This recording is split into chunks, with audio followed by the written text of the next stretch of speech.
메리 멜런은 1869년 아일랜드 북부의 티론 주 쿠크스타운에서 태어났습니다.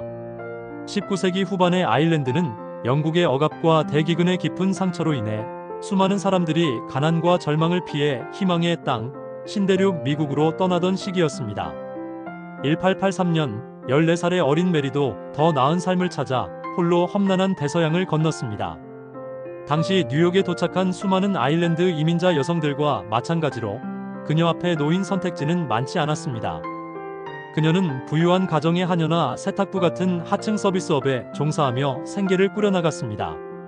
메리는 처음에는 세탁부로 일했지만 곧 자신이 요리에 특별한 재능이 있음을 발견했습니다. 특히 아이스크림과 같은 디저트를 만드는데 탁월한 솜씨를 보였던 그녀는 점차 맨해튼의 부유층 가정에서 전문 요리사로 일하게 되었습니다. 당시 기준으로는 상당히 좋은 대우를 받는 선망의 직업이었습니다. 주급 $20에서 $25는 일반 공장 노동자의 2배에서 3배에 해당하는 높은 액수였고, 메리는 자신의 요리 실력에 큰 자부심을 가지고 있었습니다. 메리는 키가 크고 건장한 체격의 여성이었습니다. 금발에 파란 눈을 가진 전형적인 켈트족의 외모였고, 성격은 다소 고집스럽고 무뚝뚝했지만 맡은 일은 완벽하게 해내는 성실하고 근면한 일꾼이었습니다. 그녀와 함께 일했던 동료들은 그녀를 절대 아픈 법이 없는 여자라고 불렀습니다. 실제로 메리는 거의 병에 걸리는 일이 없었고 항상 건강하고 활기찬 모습이었습니다. 이것이 훗날 그녀를 둘러싼 끔찍한 비극의 씨앗이 되리라고는 그 누구도 예상하지 못했습니다. 1900년부터 1906년까지 메리는 뉴욕과 그 근교의 여러 부유한 가정들을 옮겨다니며 요리사로 일했습니다. 모든 고용주들이 그녀의 뛰어난 요리 실력을 극찬했고, 특히 그녀가 직접 만든 복숭아 아이스크림은 그 집의 자랑거리가 될 정도의 일품이라는 평을 받았습니다. 하지만 시간이 지나면서 이상하고 불길한 패턴이 반복되었습니다. 메리가 요리사로 일한 집에서는 어김없이 장티푸스가 발생했던 것입니다. 1900년 뉴욕주 마마론에게 한 가정에서 일할 때 그 집 가족들이 장티푸스에 걸렸습니다. 1901년 맨해튼으로 옮겨가자 그곳의 가정에서도 같은 일이 벌어졌습니다. 1904년에는 롱아일랜드의 한 변호사 가정에서 7명의 가족 중 4명이 장티푸스에 걸렸습니다. 하지만 당시 사람들은 이 모든 것을 그저 불운한 우연의 일치로 여겼습니다. 장티푸스는 당시 뉴욕에서 드물지 않은 질병이었고 정확한 감염 경로를 파악하는 것이 매우 어려웠기 때문입니다. 1906년 8월 워런 가족의 장티푸스 집단 발병 사건은 이전과는 다른 양상을 띠었습니다. 오이스터 베이는 뉴욕 근교의 가장 부유하고 깨끗한 고급 휴양지였고, 워런 가족이 임대한 별장은 최신 위생시설을 완벽하게 갖춘 곳이었습니다. 상하수도 시설도 완벽했고 식수는 끓여서 마셨으며 주변 환경 어디에서도 오염의 원인을 찾을 수 없었습니다. 그런데 왜 이런 곳에서 장티푸스가 발생했을까요? 별장의 소유주는 당황했습니다. 이 미스터리한 사건으로 인해 별장을 다른 사람에게 임대하기가 매우 어려워졌고, 이 원인을 명확히 찾아 해결하지 않으면 자신의 막대한 재산 가치에 큰 타격을 입을 상황이었습니다. 그래서 그는 사설 위생 전문가를 고용하여 이 문제의 원인을 규명하기로 결정했습니다. 그가 선택한 사람이 바로 조지 소퍼였습니다. 조지 소퍼는 콜럼비아 대학에서 환경공학을 전공한 뛰어난 위생 엔지니어였습니다. 그는 오염된 물이나 불량한 위생시설 등 질병의 환경적 원인을 찾아내는 전문가로 당시 새롭게 떠오르던 질병 탐정 분야의 독보적인 선구자였습니다. 소퍼는 매우 체계적이고 과학적인 접근법으로 명성이 높았는데, 가능한 모든 원인을 목록으로 만든 후 하나씩 세심하게 검토하여 제거해 나가는 방식을 사용했습니다. 1907년 초 소퍼는 워런 가족 별장 사건의 조사에 본격적으로 착수했습니다. 그는 먼저 물과 우유, 조개류 등 장티푸스의 흔한 매개체들을 샅샅이 검사했습니다. 하지만 어떤 오염 원인도 발견할 수 없었습니다. 하수시설도 완벽했고 주변 환경도 흠잡을 데 없이 깨끗했습니다. 소퍼는 점차 다른 가능성, 즉 인간이 감염원일 수 있다는 가능성을 고려하기 시작했습니다. 그때 소퍼는 최근 독일에서 발표된 획기적인 연구 결과를 떠올렸습니다. 위대한 세균학자 로베르트 코흐의 제자들이었던 독일의 과학자들이 건강한 보균자라는 개념을 처음으로 제시한 것입니다. 즉, 질병의 증상은 전혀 없지만 몸 안에 병원균을 가지고 다니며 다른 사람에게 전파시킬 수 있는 사람이 존재한다는 당시로서는 매우 급진적인 이론이었습니다. 소퍼는 워런 가족과 저택의 모든 고용인들을 포함한 접촉자들을 추적하기 시작했습니다. 그 과정에서 그는 한 가지 매우 흥미로운 공통점을 발견했습니다. 장티푸스가 발병하기 약 3주 전에 새로운 요리사가 고용되었다는 사실입니다. 그 요리사의 이름은 메리 멜런이었습니다. 소퍼는 마치 탐정처럼 메리의 과거 경력을 끈질기게 추적하기 시작했습니다. 이것은 결코 쉬운 일이 아니었습니다. 당시 가정부나 요리사들은 대부분 비공식적으로 고용되었고 정확한 고용 기록이 남아있지 않은 경우가 많았기 때문입니다. 하지만 소퍼는 포기하지 않고 이전 고용주들을 일일이 찾아다니며 메리의 행적을 파고들었습니다.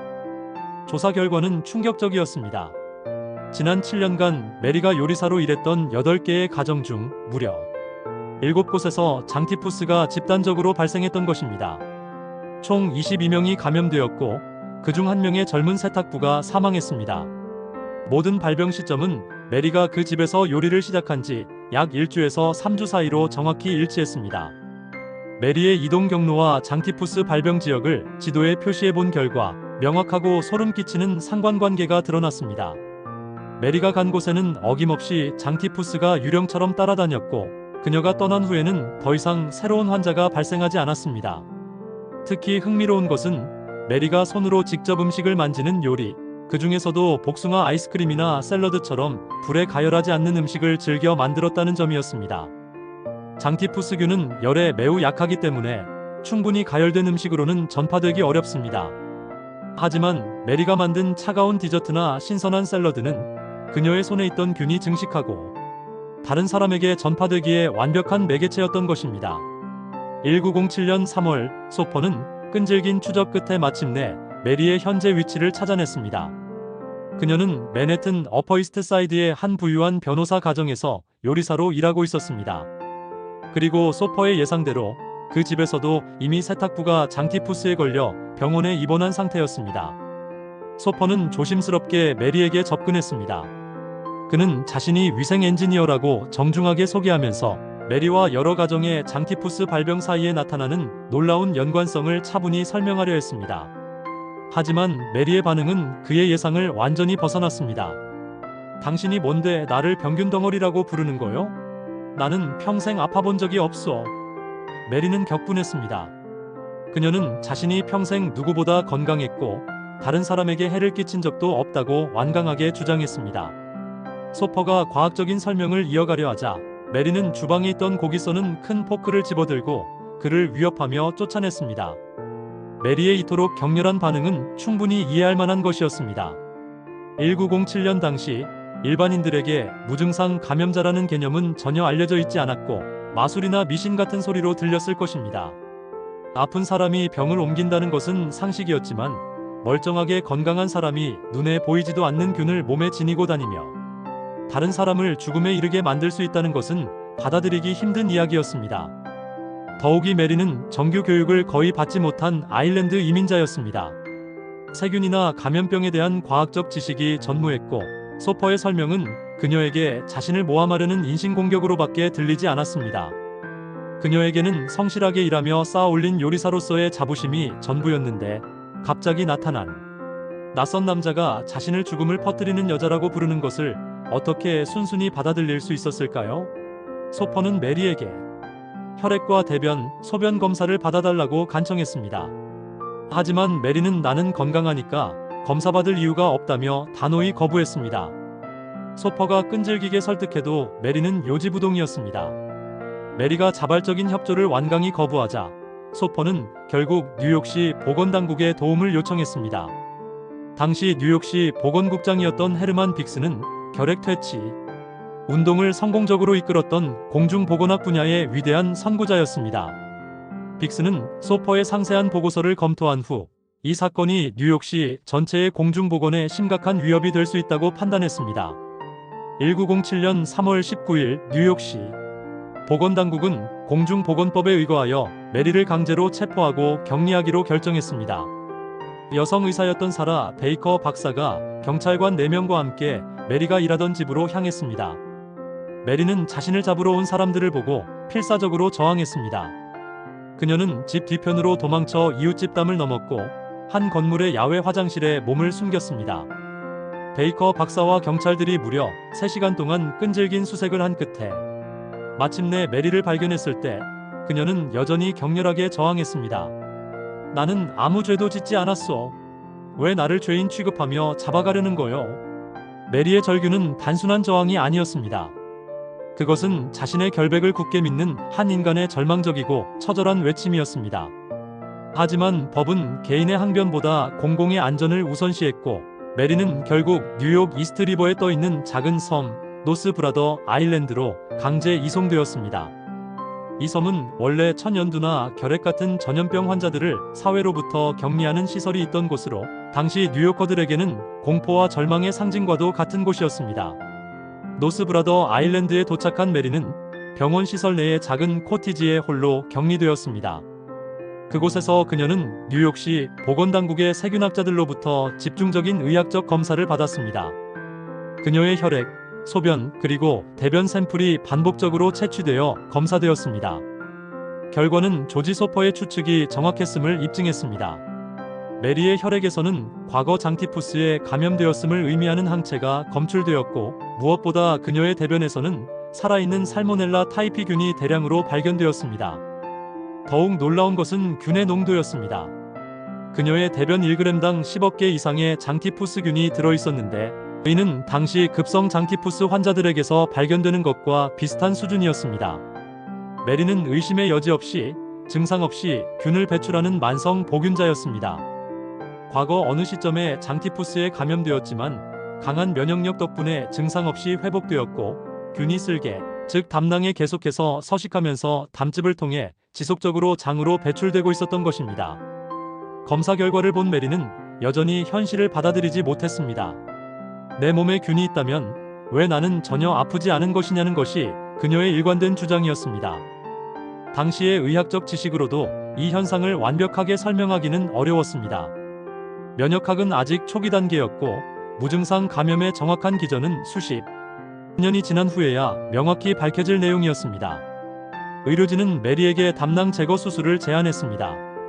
담낭이 균의 주요 서식지이므로 이를 제거하면 보균 상태에서 벗어날 수 있을 것이라고 설명했습니다.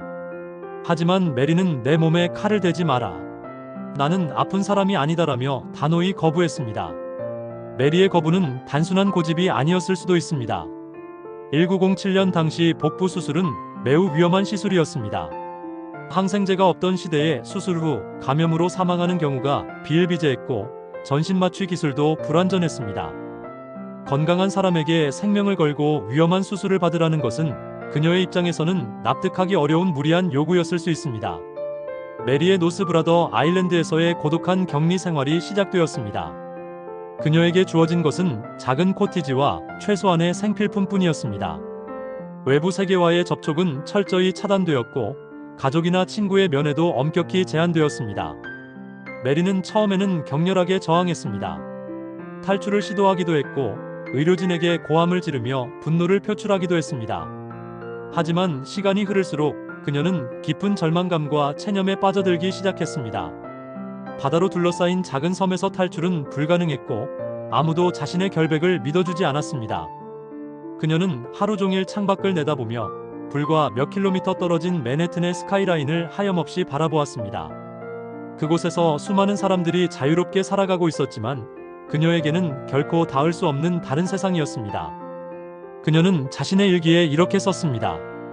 나는 감옥도 아닌 곳에서 죄도 짓지 않고 갇혀있다.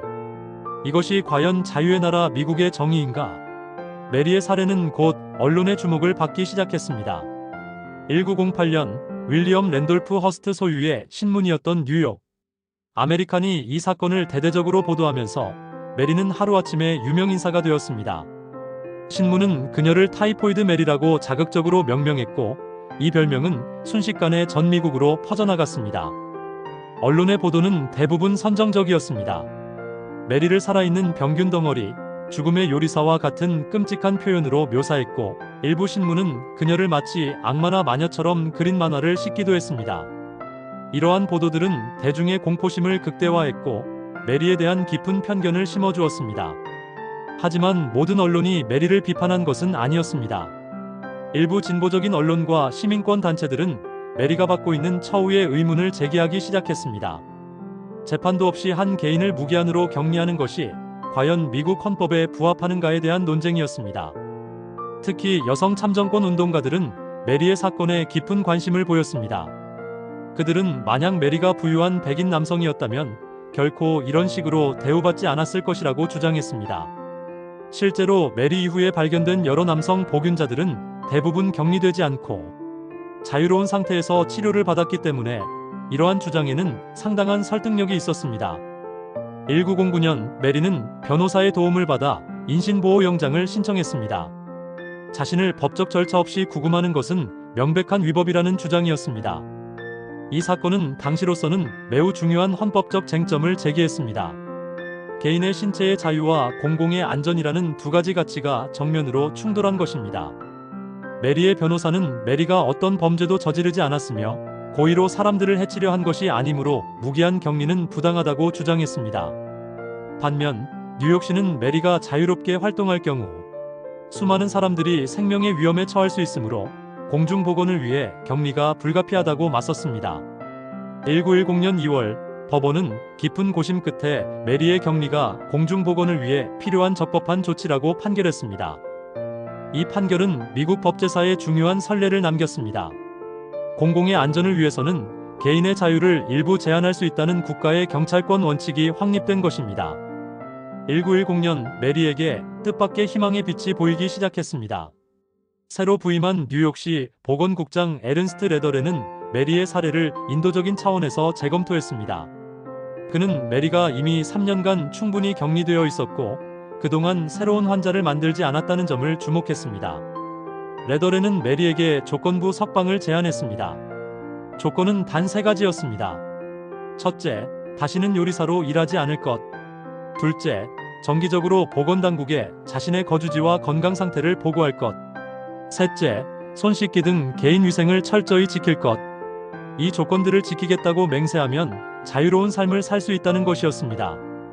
1910년 2월 19일 메리는 마침내 3년 만에 노스브라더 아일랜드를 떠나 맨해튼으로 돌아올 수 있었습니다. 그녀는 세탁부로 일하며 새로운 삶을 시작했습니다. 요리사에 비해 임금은 훨씬 적었지만 자유를 되찾은 기쁨이 더 컸습니다.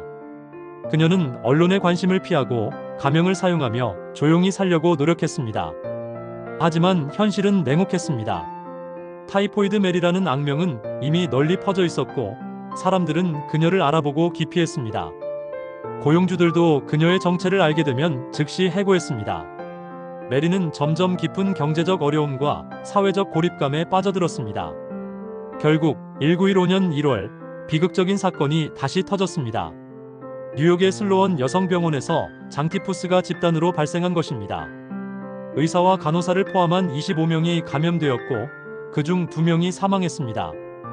병원 당국이 원인을 조사하는 과정에서 병원 주방에서 메리 브라운이라는 가명으로 일하던 요리사가 바로 메리 멜런이라는 충격적인 사실이 드러났습니다. 그녀는 생계의 압박을 이기지 못하고 보건당국과의 약속을 어기고 다시 요리사로 일하고 있었던 것입니다. 뉴욕시 보건당국은 분노했습니다. 메리가 자신에게 주어진 기회를 저버리고 또다시 수많은 사람들을 위험에 빠뜨렸기 때문입니다.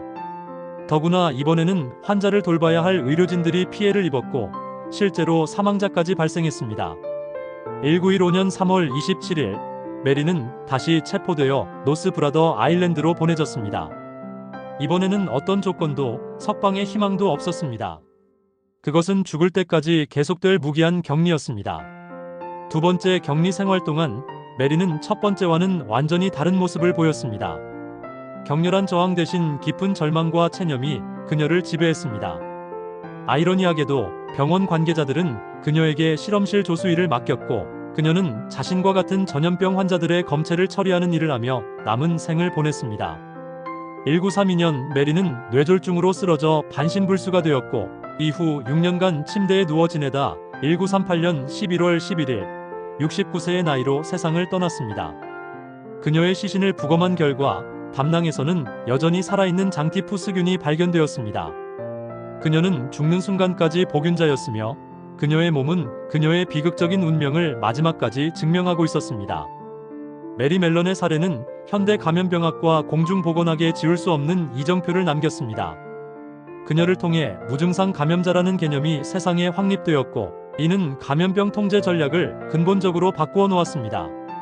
또한 그녀의 사례는 공공의 안전과 개인의 인권 사이의 영원한 딜레마를 우리 사회에 던졌습니다. 메리가 겪었던 차별과 인권 침해는 공중보건 정책이 과학적 근거뿐만 아니라 형평성과 인도주의적 고려, 그리고 법적 절차의 정당성을 반드시 갖추어야 한다는 중요한 교훈을 남겼습니다.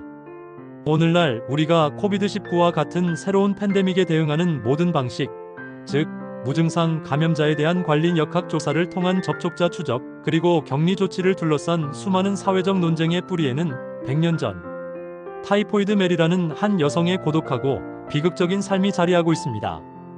그녀의 희생이 헛되지 않도록 우리는 그녀의 이야기에서 얻은 교훈을 바탕으로 더 공정하고 효과적인 공중보건 시스템을 만들어 나가야 할 것입니다. 그것이 바로 세계 최초의 무증상 감염자 메리 멜런이 우리에게 남긴 진정한 유산입니다. 본 콘텐츠는 일반적인 건강 정보이며 전문적인 의학적 조언이나 진료를 대체할 수 없습니다. 건강에 문제가 있을 경우 반드시 의사 등 의료 전문가와 상담하시기 바랍니다. 제공된 정보의 활용에 대한 모든 책임은 전적으로 사용자 본인에게 있습니다.